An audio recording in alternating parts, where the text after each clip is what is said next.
Good afternoon. Yay. Good afternoon. All right, so let's see.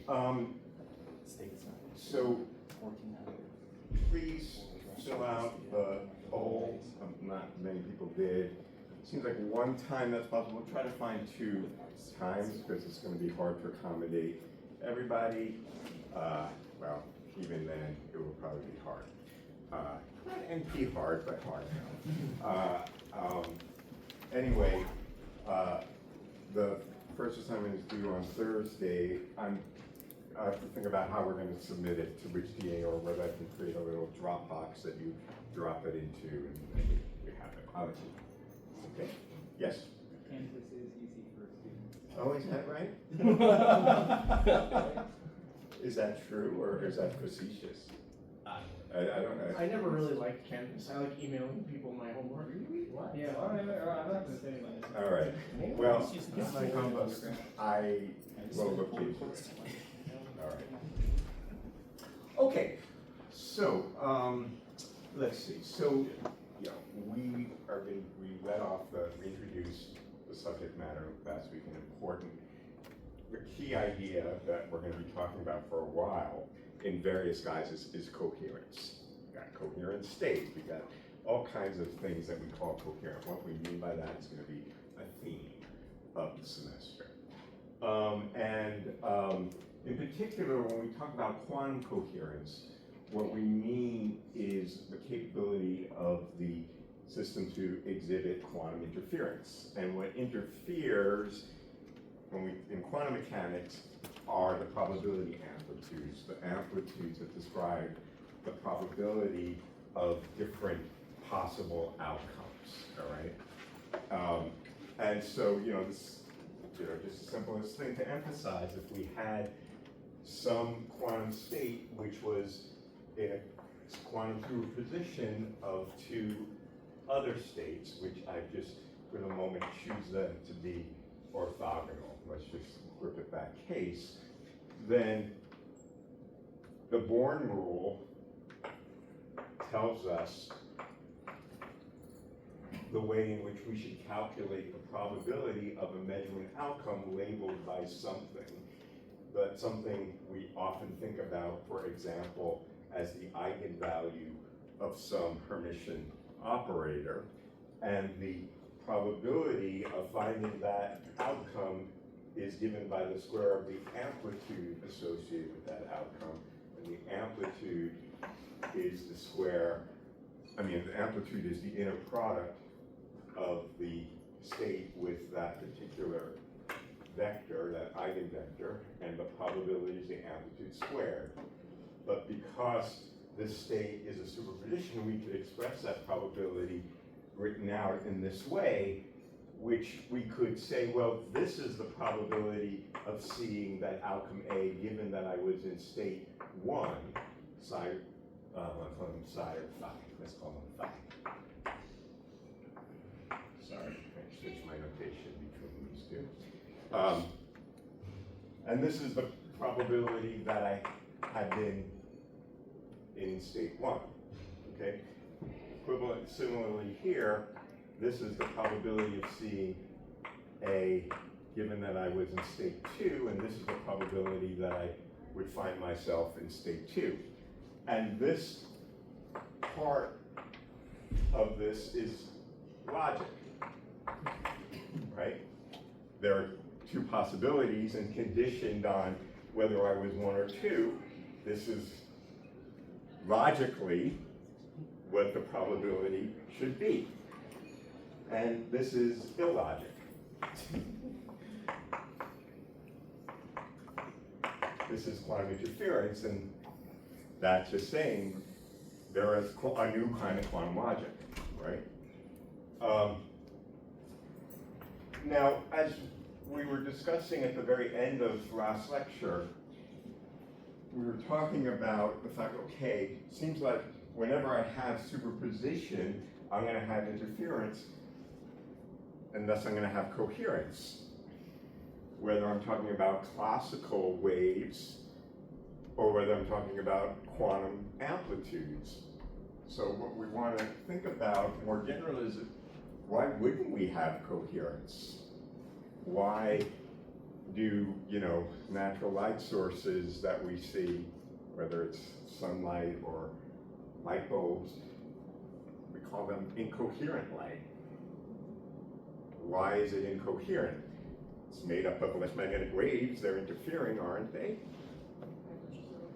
Well, the reason is that there's statistical averages of different waves. We don't have full information about the oscillator. The oscillators are coming from, you can think about it classically as dipole oscillators, but those dipole oscillators are all not oscillating with some well-defined phase, because there are processes that happen, like collisions, that disrupt those oscillations, or those collisions happen randomly. We don't have the full information about that, and thus we should really think about, there are books about this and very closely related to a subject called statistical optics, classical statistical optics, which is to say, I don't have full information about the sources, and I have to think about it in a kind of statistical average over all the possible waves. And we would say that it's not the most well-defined state. We have uncertainty. But we think about that as classical uncertainty. Information's there, we just don't got it. Okay?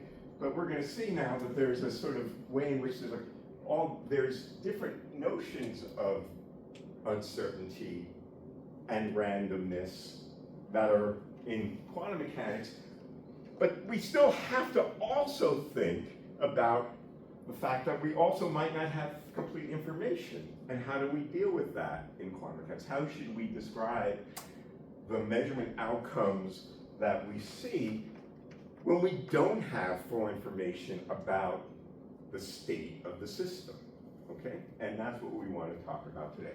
Many of you I know are familiar with this, not everybody, but we'll catch up. Okay?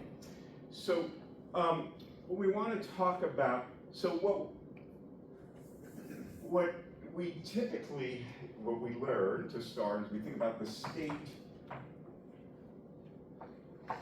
of the system is a ket, which we write this way. It's a vector in a Hilbert space, okay? And the state of the system is the vehicle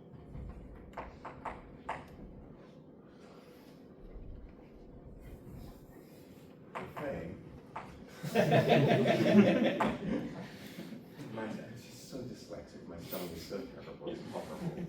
Excuse me.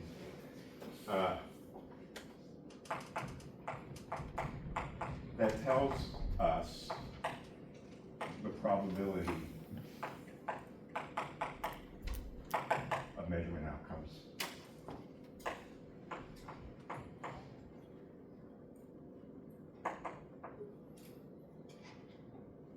Okay?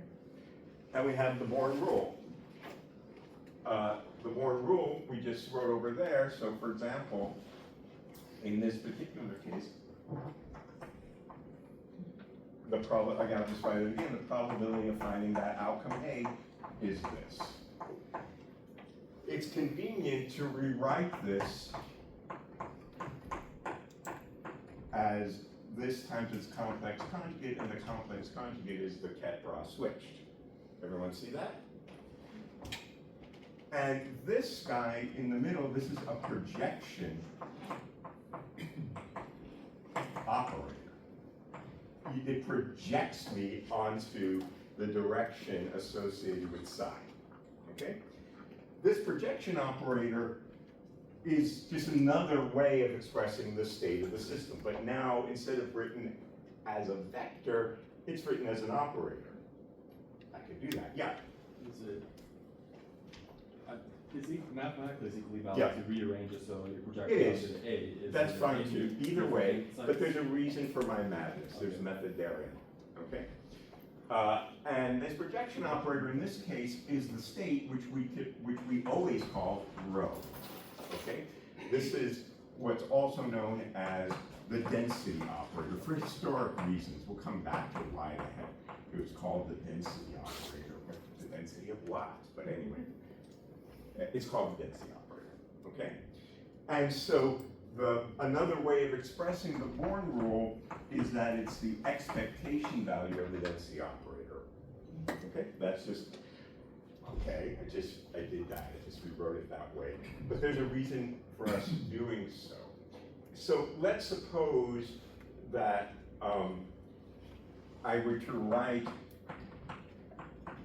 my state.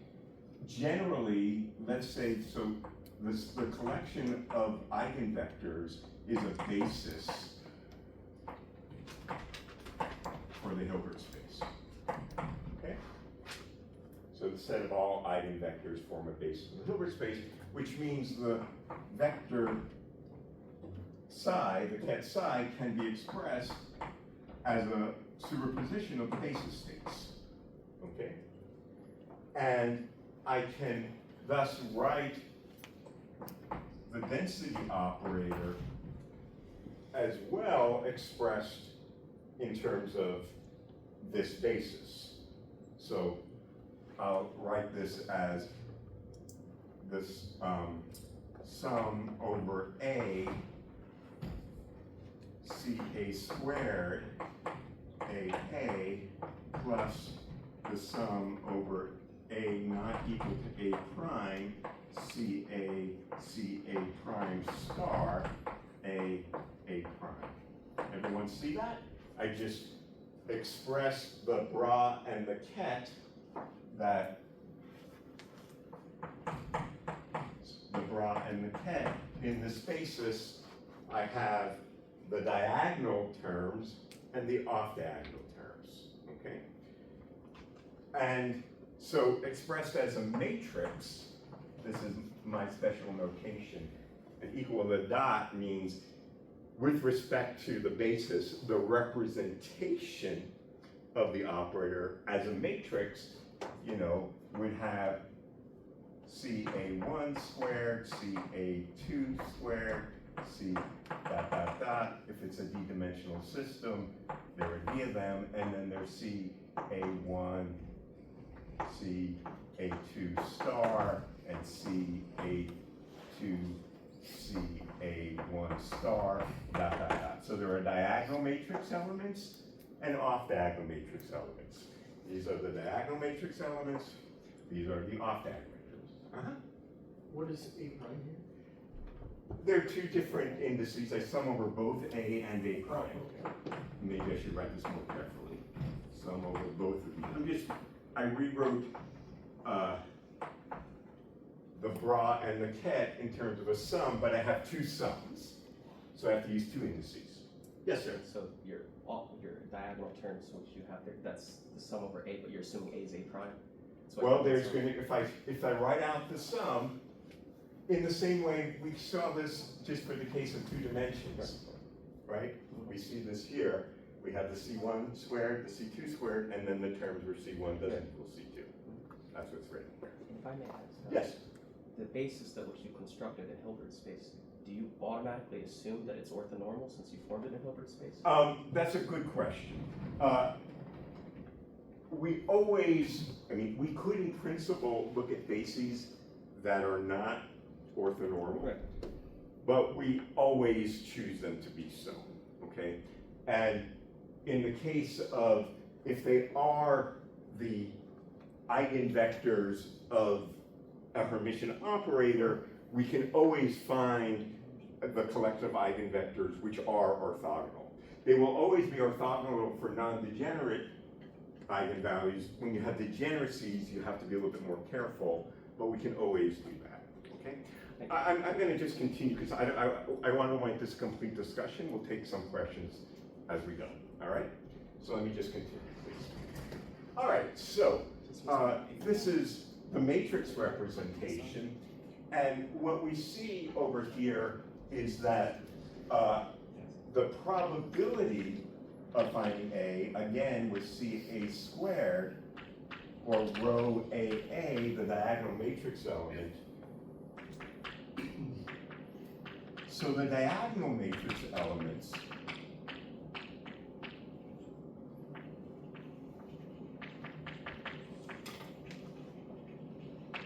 are the probabilities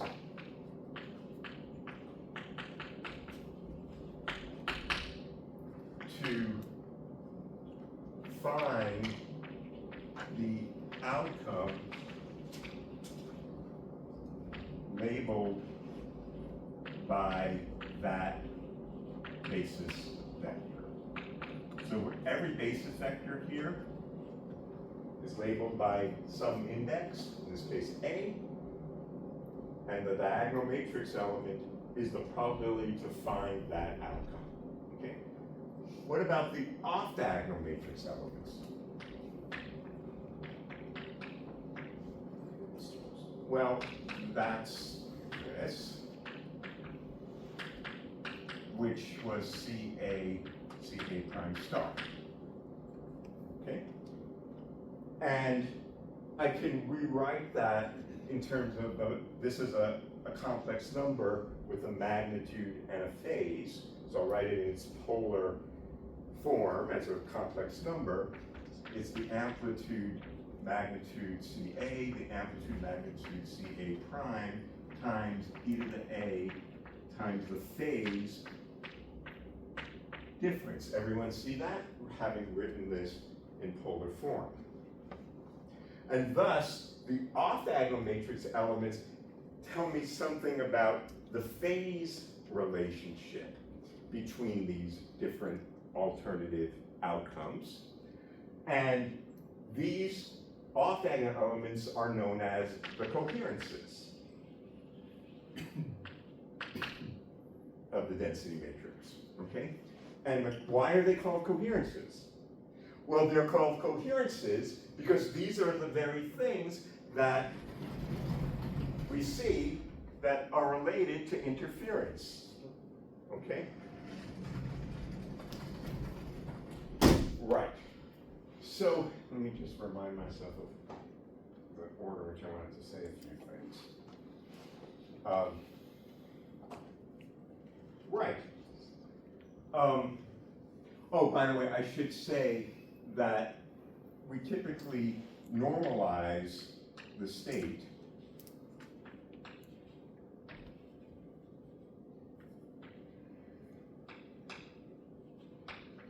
so that its norm squared is 1, which is to say, with respect to this basis, it's that, which is the sum of the probabilities of all possible outcomes. So we normalize that to be 1, okay? Now, this is also equal to the sum over A of the diagonal elements of growth, because the square of that amplitude is the diagonal matrix element, okay? So we sum over the diagonal matrix elements, and that, in linear algebra, is known as the trace of the matrix, or the operator, okay? It's a little bit complicated if I have infinite dimensions. It's not always the case every operator on an infinite dimensional space has a finite trace. Those are called trace class operators, but the density matrix, we can always choose that. Even for the harmonic oscillator, which has an infinite number of levels, we can still define the trace, okay? For the moment, I'm thinking about a d-dimensional system, all right? So, all right, so far, we're just redefining things in terms of operators instead of cats. All right, fine, Deutsch, whatever. But there's a reason for thinking about things this way. But let's just consider the simplest case, the kind of what we wrote at the beginning of this lecture, but in a more concrete way. So let's consider the simplest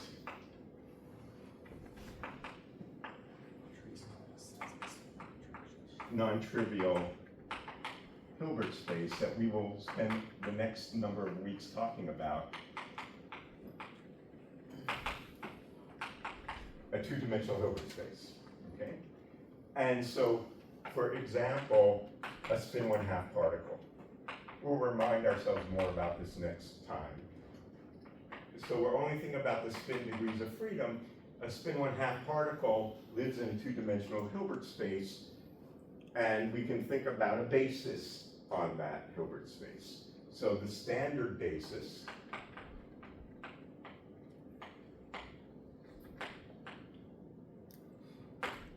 is the basis of spin up and spin down along a well-chosen axis that we typically call the z-axis, okay?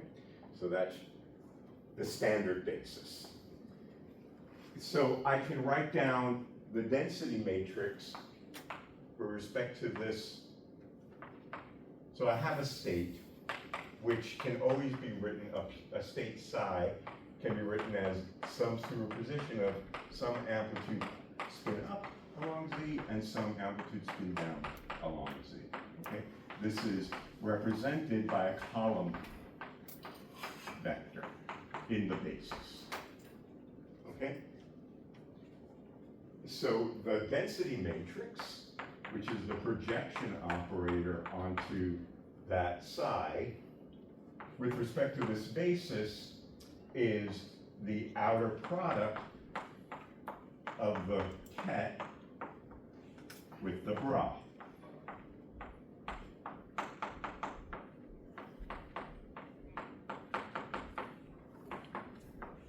Again,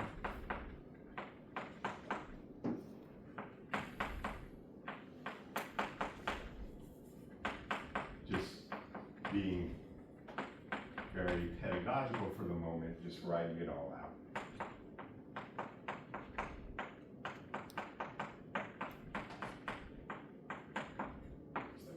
Okay, just many different ways of thinking about these representations, okay?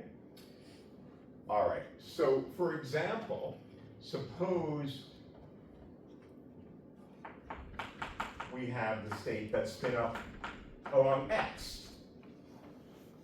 That's a perfectly good state of this spin 1/2 particle. That state can all be expressed in terms of the superposition of spin up and spin out along z. Yes?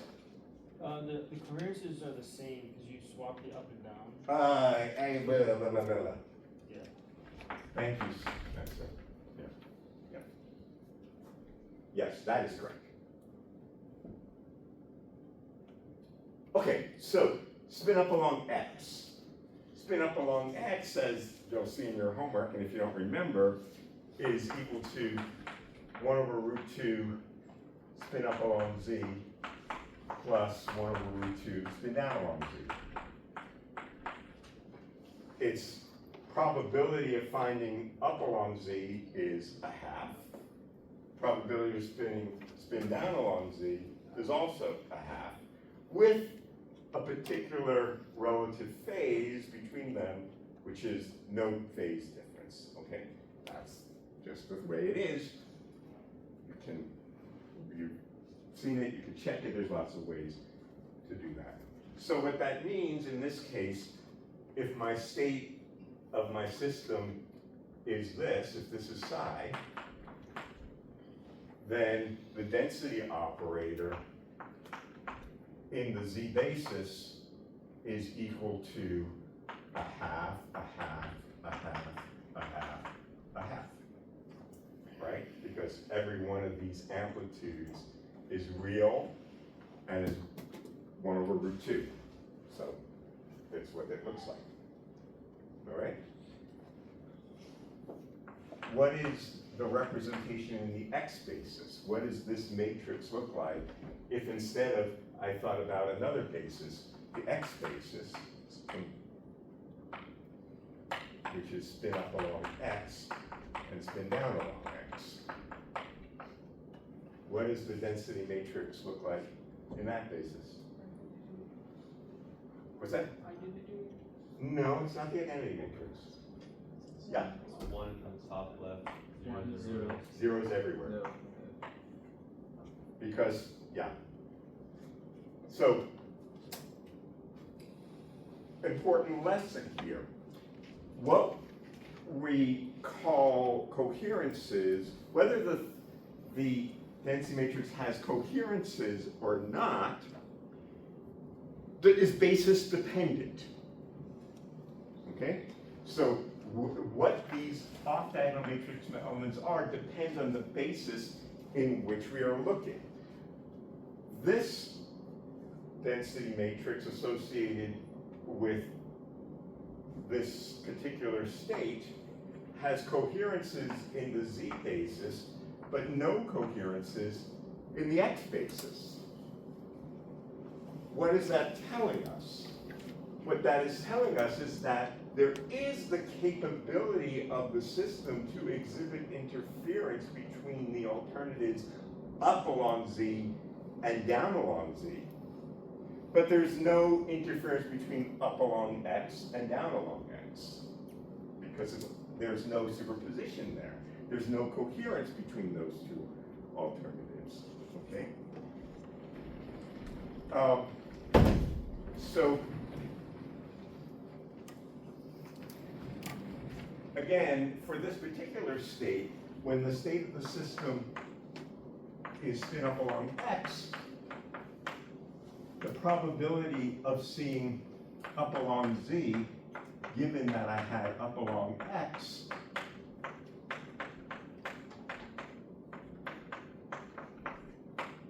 is this, by the Born rule, right? Which is a half. The probability of seeing down along z, given that I had up along x,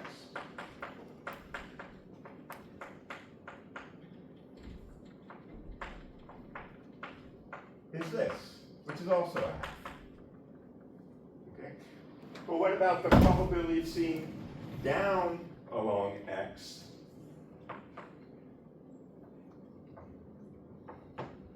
given that I had up along x?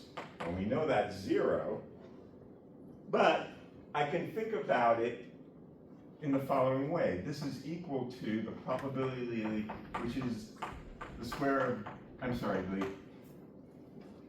diagonal element of the density matrix, right? Which in the x basis is obviously 0. But what if I try to express this in the z basis? Okay, so I'm just going to insert, to change basis, we love Dirac, one of my absolute favorite human beings ever to have lived, because he created Dirac notation, and I couldn't do linear algebra without him. Yeah, Nate? Should that cat be a spin up x?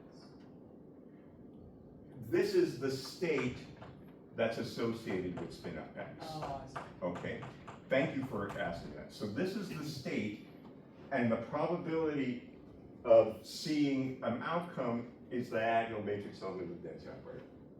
Excellent question. Okay, so now I'm just going to insert a complete set on both sides. Okay, so it's going to be tedious, but let me just do it. Life is a musical. The yak can be satisfied. Okay.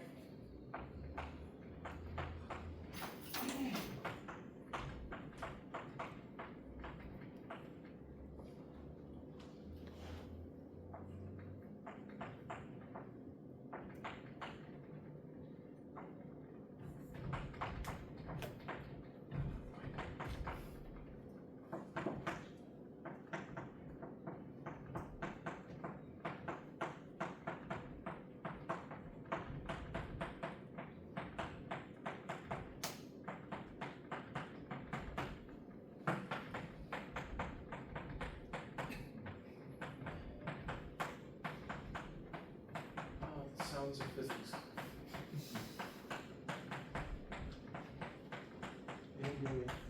I'm almost there. Alright. I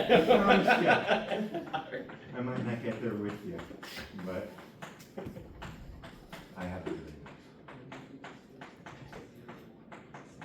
All right, so those are the 4 terms that I get by inserting the complete set on both sides. Again, what do we see over here?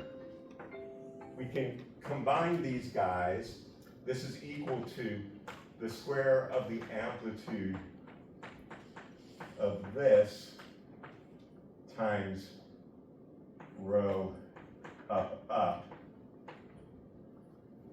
This part is the square of the amplitude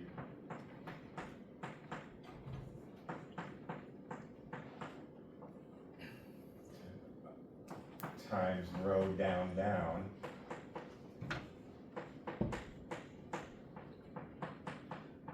And then I have this guy.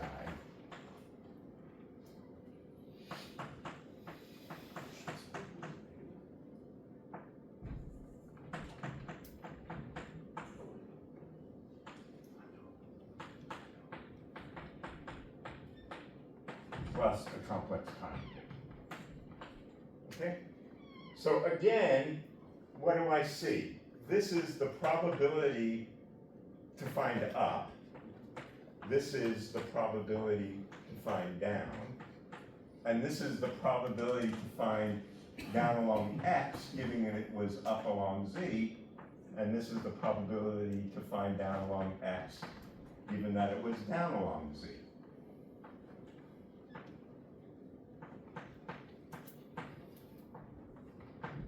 Again, this is the part that's logic. If I wanted to say, what's the probability to find down along x? Well, it might have been up along z, it might have been down along z, I don't know. So, given it might have been up along z or down along z, well, what's the probability I'm going to find down along x given that it was up along z? I have to multiply that by the probability that was up along z.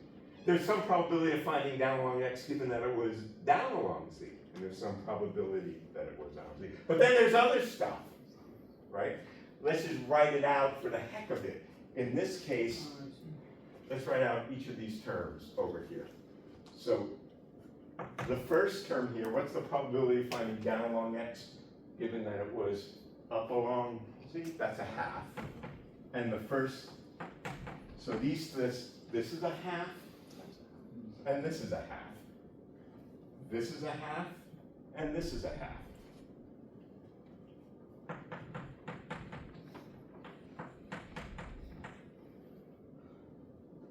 This, okay, now I have to be careful. What is this amplitude? I need to know the overlap between down along x and up along z. So I need another thing here. So what is down along x? Down along x itself is a superposition of that, but what superposition is it?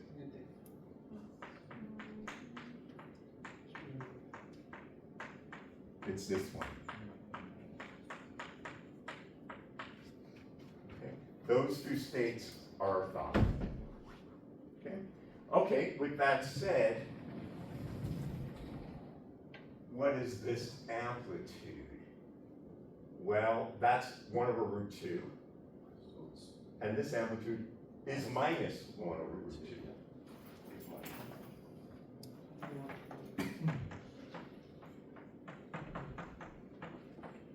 And I have to multiply that by this off-diagonal matrix element, which is a half, buried underneath here somewhere.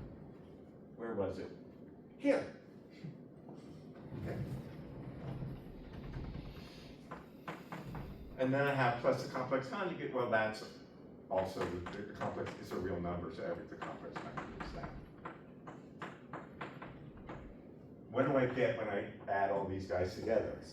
A quarter, plus a quarter, minus a quarter, minus a quarter. In the most ridiculous way, I just showed that if I'm spin up along x, the probability to find down along x is 0, because those are orthogonal states. However, I wanted to emphasize the fact of the quantum interference. I could think about it. It could have been up along z, it could have been down along z. I don't know. And I could have just used conditional logic, and if I did that, I would find just these first two terms, and I would find the probability to be a half. But it ain't that because of quantum interference. The fact that spin up along z and spin down along z existed in this quantum limbo land meant I couldn't use classical logic. I had to use quantum logic to find the outcome. There were a number of questions, the first out of 100. So, is it better to think about it? Like, you cannot measure two things that don't commute at the same time? Or is it to think about it that it's a consequence of interference? Better, worse. It's a value judgment. I think the way I'm asking you to think about it now is the effect of interference. The fact that the state itself,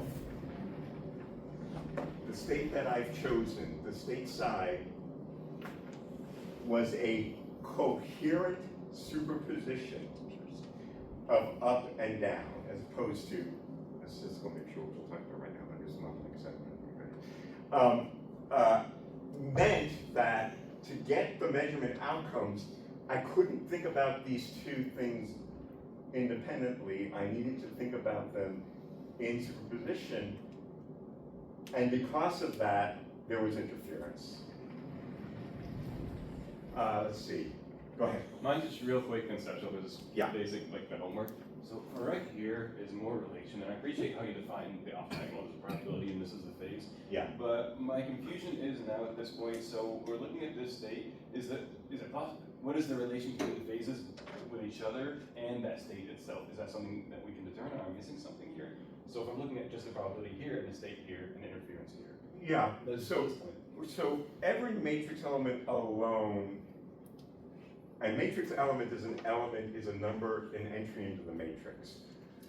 Every matrix element itself does not fully define the state or the matrix. They're sort of arbitrary relationships, except a few that we won't see. There are some constraints. One constraint we have is that the sum of these guys has to add to 1. Okay, so we've normalized it. But there are other constraints which say something about the off-diagonal elements because this is a Hermitian operator.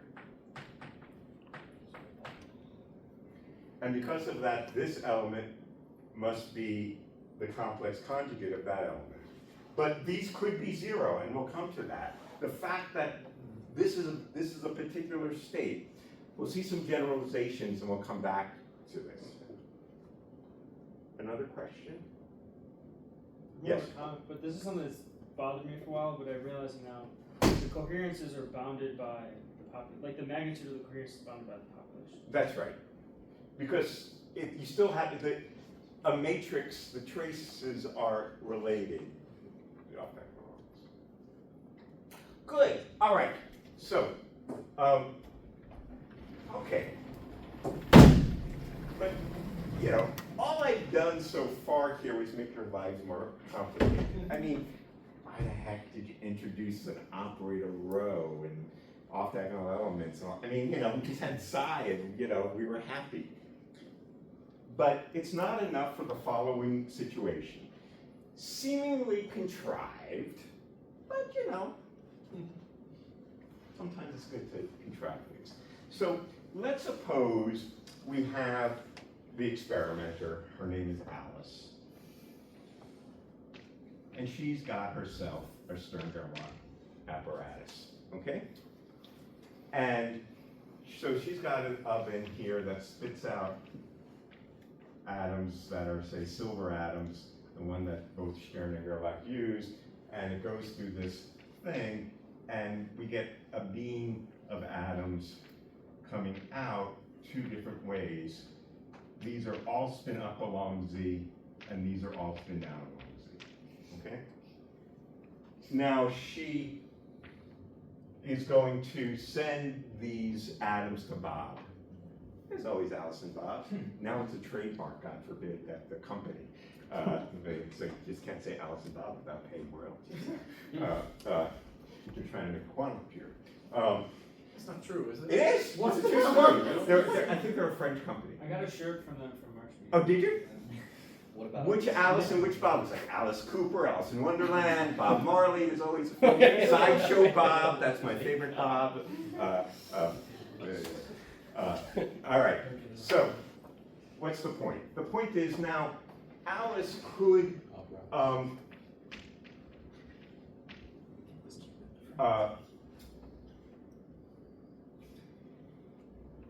put a blocker here and just, you know, with some steering magnets or something, send these atoms to Bob. All these spin up ones. And all of them are spin up along Z. Okay? So we would say that she prepared the state spin up along Z for Bob to measure.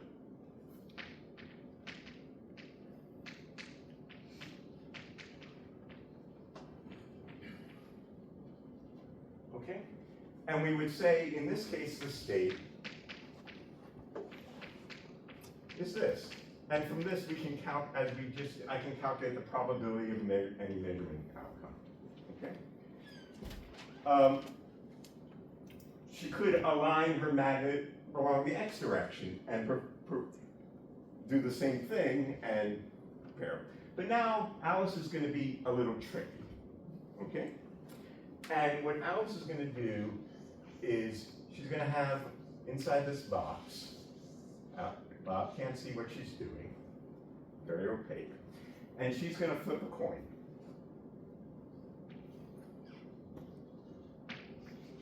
One second. She has a horrible looking hand. Okay, flips a coin. Is it heads or tails?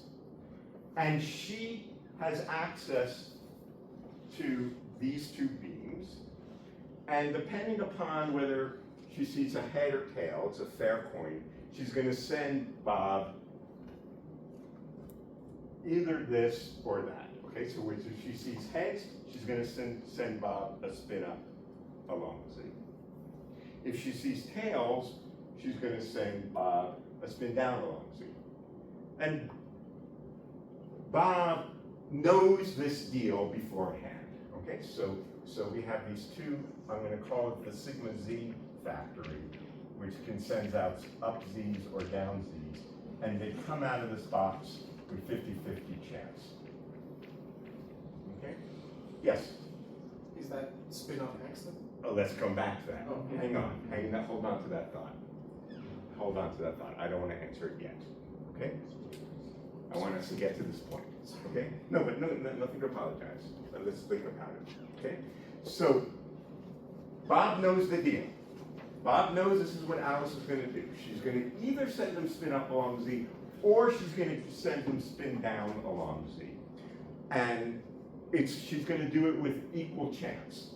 And he is going to do a measurement of something.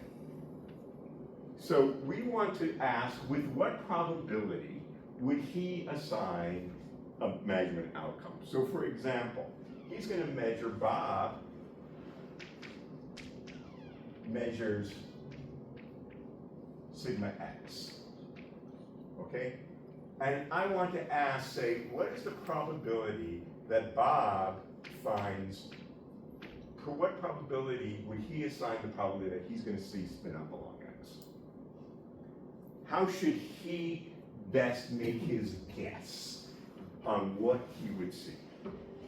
Well, what he would say is, I don't know if Alice sent me spin up along Z, then I should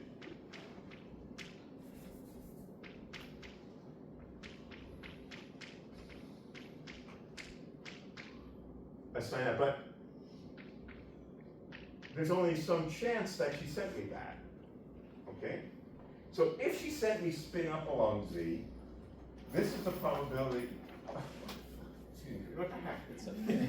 It's the same, man. Spin up along X is what I meant to say. But maybe she sent me spin down along Z, and I don't know for sure, but I know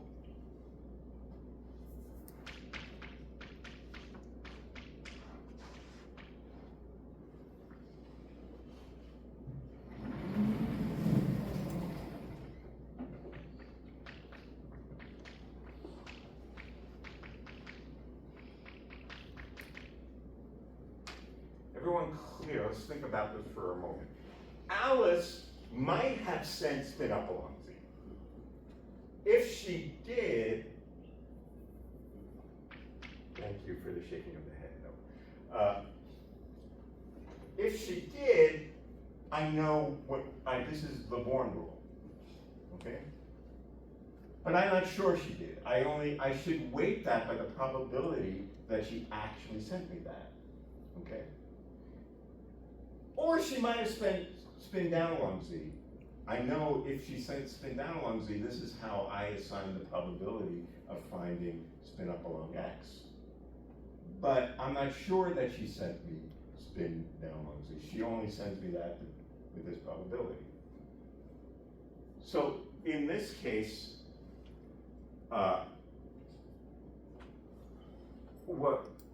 what's different from what we had over here? Okay.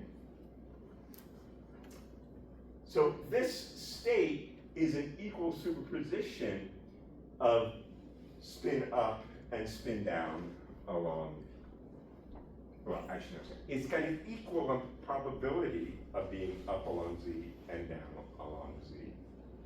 Just like the state we had over here, as Benny was asking, right?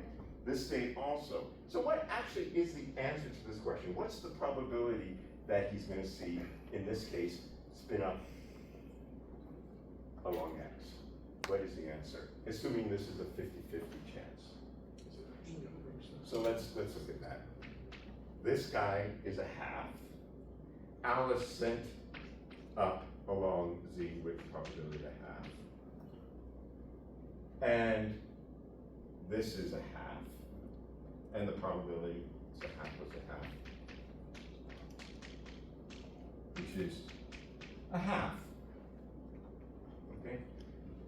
Is this what you would expect if Alice had sent spin up along X? No. If she had sent spin up along X, what's the probability that Bob would find spin up along X? 1. But now there's a 50% chance. And in fact, if I do the same thing, if Bob does the same thing now, what's the chance of him measuring spin down along X? Well, maybe Alice sent me spin up along Z. And if so, I should assign this probability. But maybe she sent me spin down along Z. I don't know. I don't know whether she got up or down. And in this case, I do the same calculation. I also get a half. Whereas here, we got 0.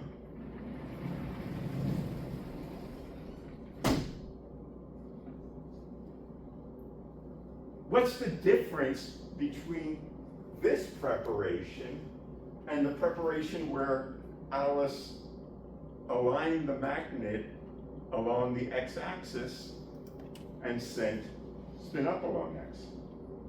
Yeah, Tristan, do you want to? If you write it out, there are cross terms in the spin up x state that you don't get in the like direct. Right. So here we had coherences. Okay. This, we can rewrite this guy, the probability of finding up along x. If I rewrite this, I can rewrite it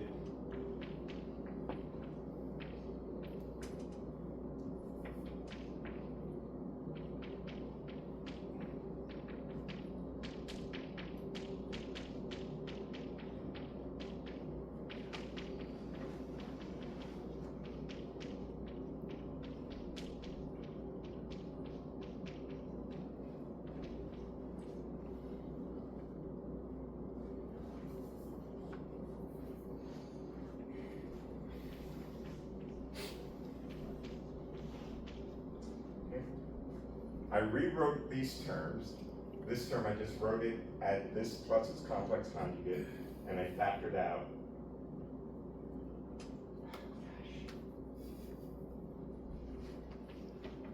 That. And take a quick look at that and convince yourself that this is equal to this. Anyone see that? When I take these inner products, I get this squared, I get this squared. So why did I do that? Because this is equal to this.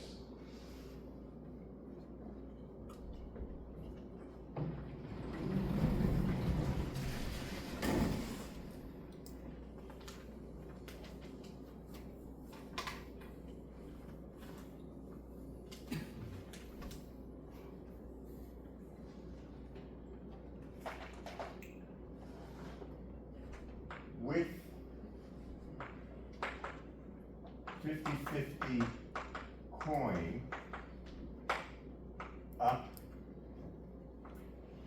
or down along Z,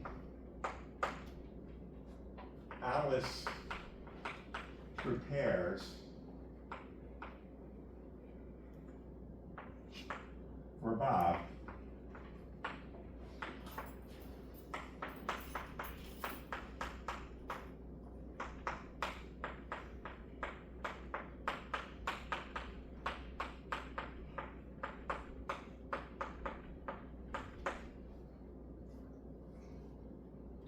This is the state of the system that Bob would assign in order for him to calculate the probability of measurement outcomes. Okay?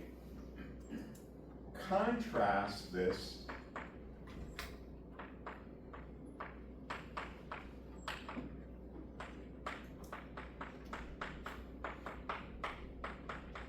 with the state we've been talking about from the beginning, where I prepared spin up along X. That state, and of course this thing as a matrix in the Z basis is a half, 0, 0, a half. Whereas this guy looks the same, except it's got off-diagonal matrix elements.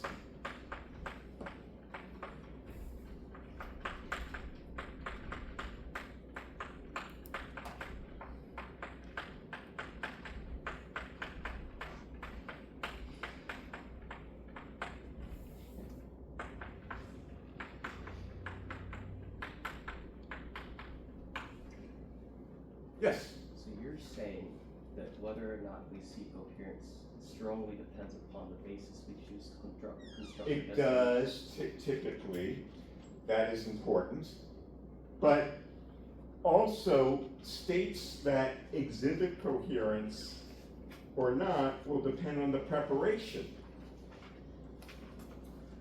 These two states have the same diagonal matrix elements. Those diagonal matrix elements represent the possibility of seeing up along Z or down along Z, because that's the basis in which I'm looking. From that point of view, spin up along X is equivalent to, maybe Alice sent me spin up along Z, maybe she sent me spin down along Z, I don't know. I'm throwing up my hands, I'm giving it a 50-50 shot.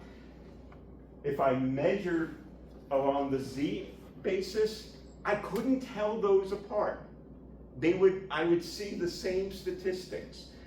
But if I measured along the X direction, they would look really different, because this state would look random in the X basis as well. Because in fact, this particular state is the one Omar was thinking about, which is proportional to the identity, which is actually doesn't matter what basis I'm in. I'd always see 50-50 no matter what, because the identity matrix looks the same in any basis. This state is called a pure state.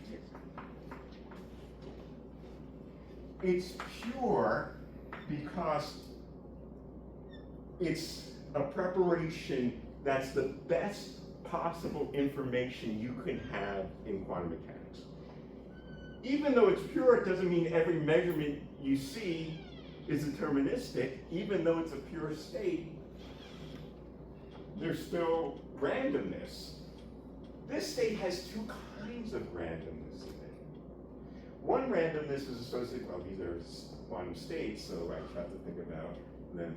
But there's also the fact that she flipped the coin.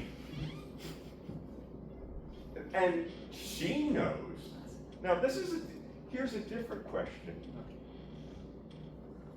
If Alice wanted to predict what Bob is going to see, she would make different predictions because she has more information. She knows whether she sent him up along Z or down along Z. So if Bob were to measure in the Z basis, she knows for sure what he's going to find. She knows that if he measures along the Z basis, he'll get up Z when she got heads. And she'll see down Z when she got tails. Bob doesn't have the information of the coin, so he would assign a 50-50 chance. But I want to emphasize, one thing happens.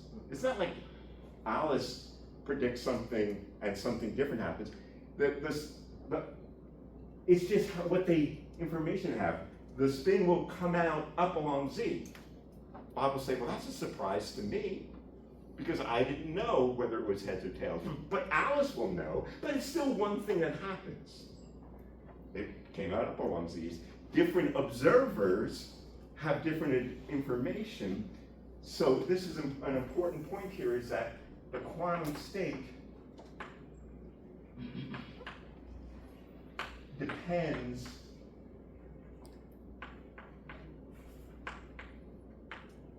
on the observer in this very particular way, because different observers have different amount of information. Whether the measurement outcome is going, for sure they can know for sure it's going to happen or not, can depend on what information they have.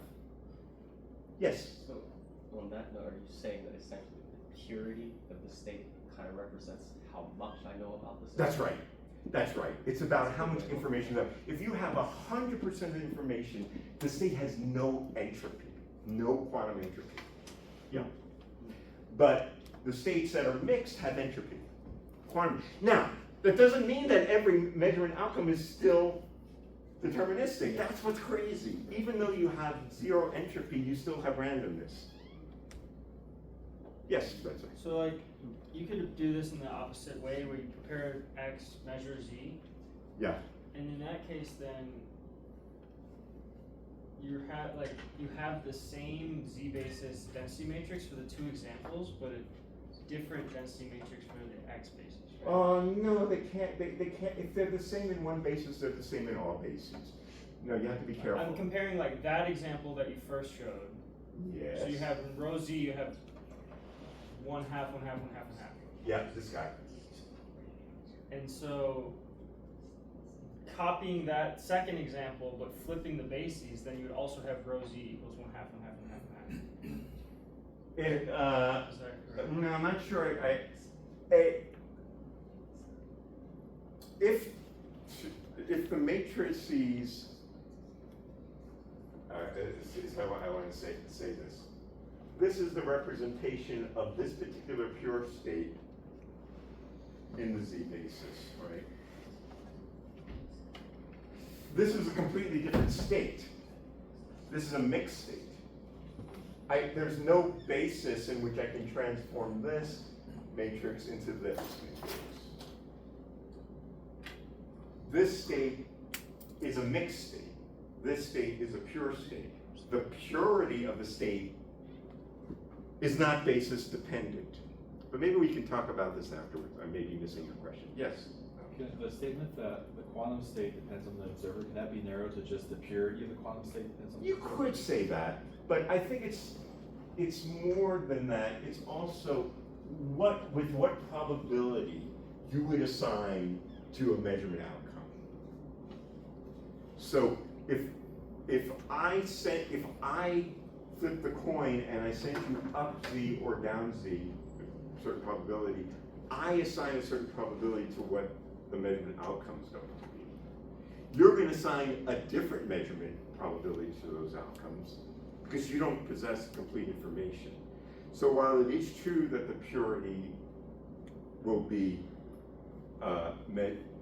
dependent, what I really want to say is generally the probability with which you assign to measurement outcomes depends on what you know.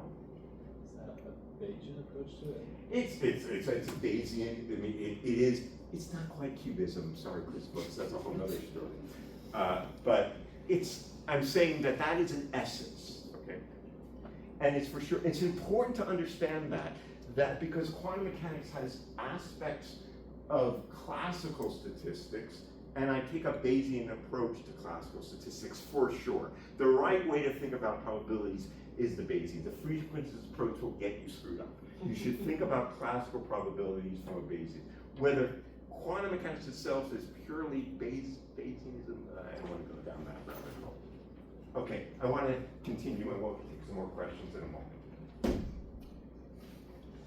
Awesome. All right, so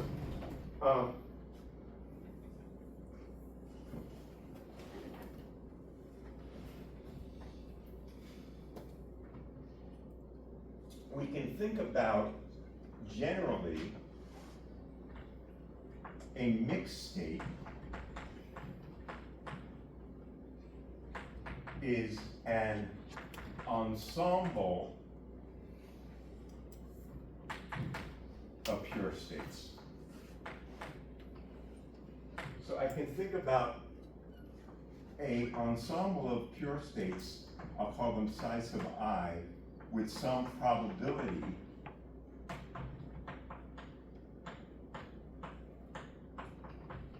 p sub I, such that my state in my system is the statistical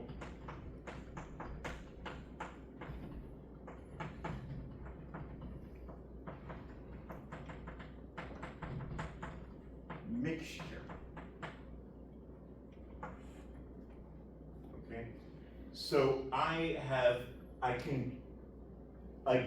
can say, for example, the ensemble that I just described was up along Z and down along Z with probability of half.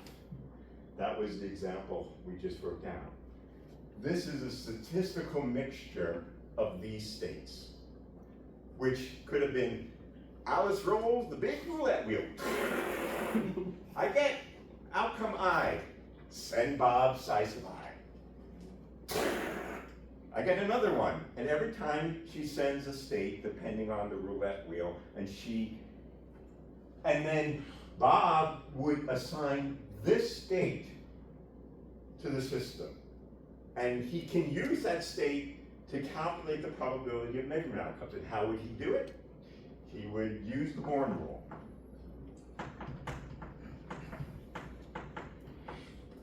Which is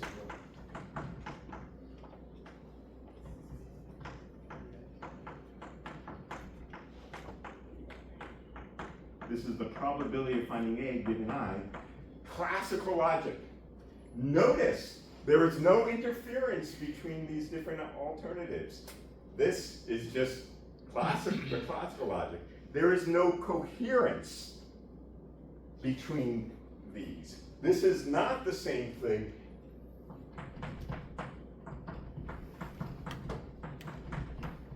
as a coherent superposition of these states with amplitudes to these rise. This is a statistical mixture. What makes them different? Well, is the coherence. Okay? Now, I have to be a little bit careful here because I can have any ensemble I want. I don't have to take my ensemble to be orthonormal states. Alice could say, I'm gonna flip a coin. Sometimes I'm gonna send Bob up along Z, but sometimes I'm gonna send him up along X, right? And she could do that. And then Bob would have to make his best bets based on what he knows. The states that Alice prepares in her mixture need not be orthogonal states. So you should not look at this as a matrix representation where these are the diagonal elements generally, okay? They're the mixture. And as we will see in some homework, maybe the next one to come, the ensemble decomposition, this is what's known as an ensemble decomposition, is not unique. There are many different ensembles that Alice can send to Bob, which from his perspective yield the same statistics. From Alice's perspective, she knows different information, because she knows which of these she sent to Bob. Okay? Yes, Ben? They have different probabilities, they calculate different probabilities Yes. of detection based on how much information they have. Yep. Say they do this over and over and over Yeah. again.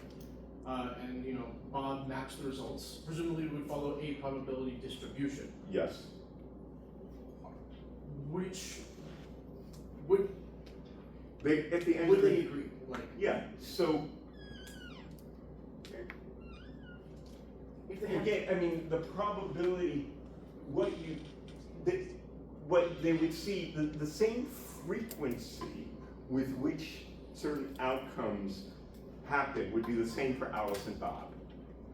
So Alice flips a coin, she gets up, she sends him spin up along Z, he measures, he gets spin up along Z. But at the end of the day, if she flips the coin, half of them would be spin up along Z, and half of them would be spin down along Z. Because it was a fair coin. So there would be a 50-50 outcome of this. But Alice knows every time whether it's going to be here or there, whereas Bob doesn't.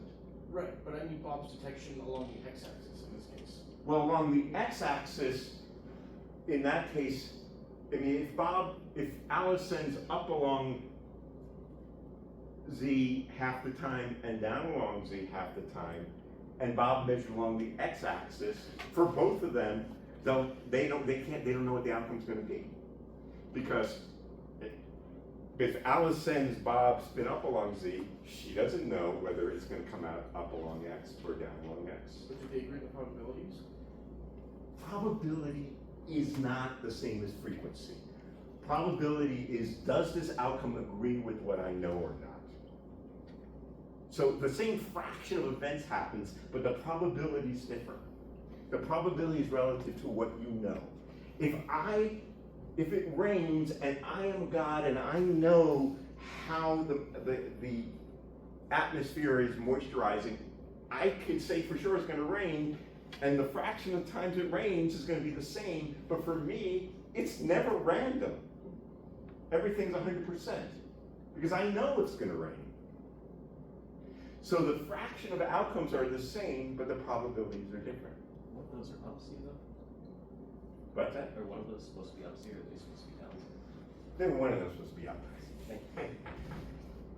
Okay, so let us say a few more things. So right now, I've described this mixed state as arising only having to do with this contrived spinning the big wheel or flipping the coin or rolling the dice, and the idea that the randomness was due to a preparer who didn't share with you the full information, okay?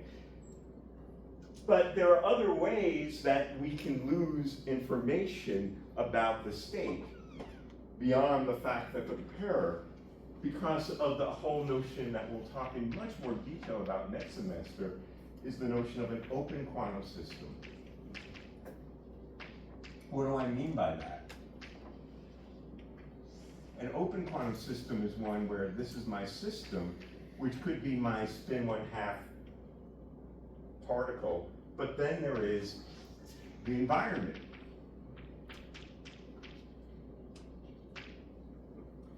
And the environment can perturb the system in ways that I don't have full information about. And because I don't have full information about the system and the way the environment affected it, I can't describe the system as a pure state anymore. I've lost information. The information is in the environment. This environment are now correlated in some way. I have to look at the whole thing might be in a pure state. But if I just look at a piece of it, it's generally in a mixed state. It's in a mixed state because information about the state is lost. Okay? So, for example, let's think about the example I talked about classically. Classically, I said, oh, why is this light incoherent? It's incoherent because of collisions. And those collisions are causing a random kick to the dipole oscillator and causing it to, its phase to be random due to the collision. How would I think about that quantumly? Well, my dipole quantumly might be, as we'll describe, in a superposition, my electric dipole,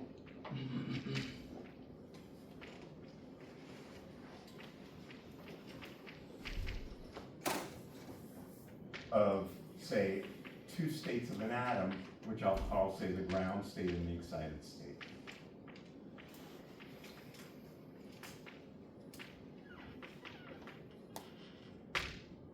So, I have some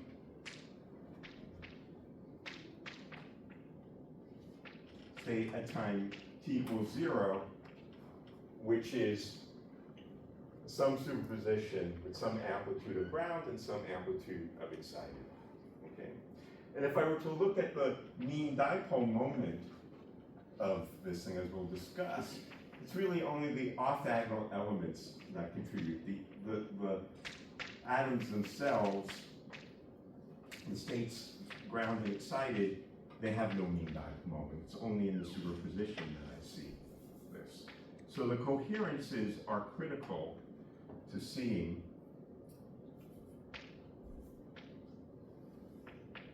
the dipole.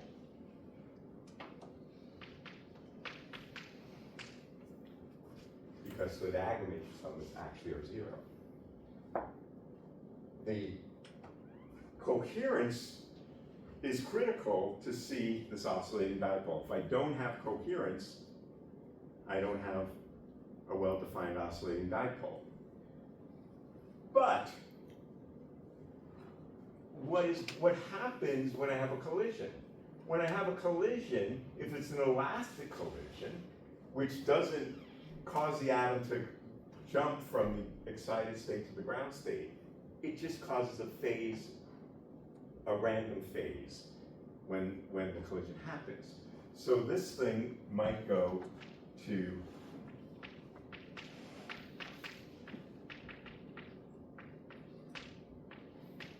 under a collision, okay? So now I would have an e to the I5 here. Let me put it in here. And then e to the I minus 5 here. But if I don't know what the phase is, then I have to average this over some probability distribution, classical probability distribution,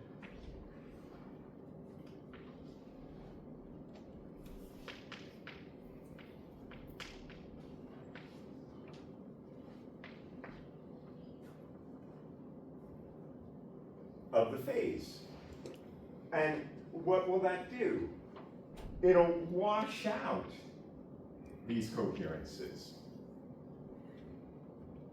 The phase difference, the relative phase between these things, which was critical to seeing this oscillation, which was critical to seeing the superposition, gets washed out. It gets washed out because the atoms are colliding with the air molecules, and those collisions cause random phases and causes a disruption. Which is to say that the state of the system at time equals 0, which had coherences, it was some probability to be in the ground state, some probability to be in the excited state, plus off-diagonal elements.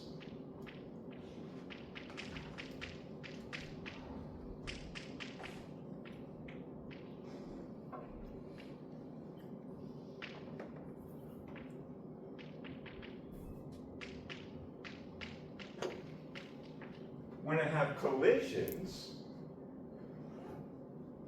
and those collisions are random, it washes out those off-diagonal elements. I lose coherence.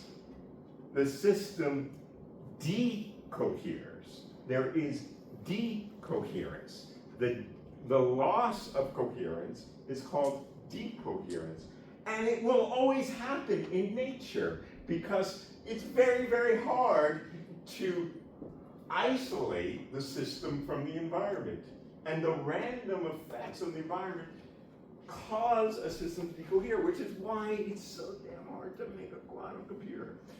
It's just hard to keep coherence. Coherence is lost. We have to work so damn hard to maintain coherence. And that's why we don't see quantum effects at the macroscopic scale. So mixed states are not just about this, oh, I spin the big wheel. You can't talk about quantum mechanics without understanding mixed states as well, because mixed states are your best way of describing the system when there is an environment around, which there always is, which is going to disturb your system. The pure states are a figment of our imagination. We use them. They're like the Platonic forms that we want in life, but we don't got it. All right, my canonical 3 minutes over. We'll call it quits. I'll take more questions outside. Yes?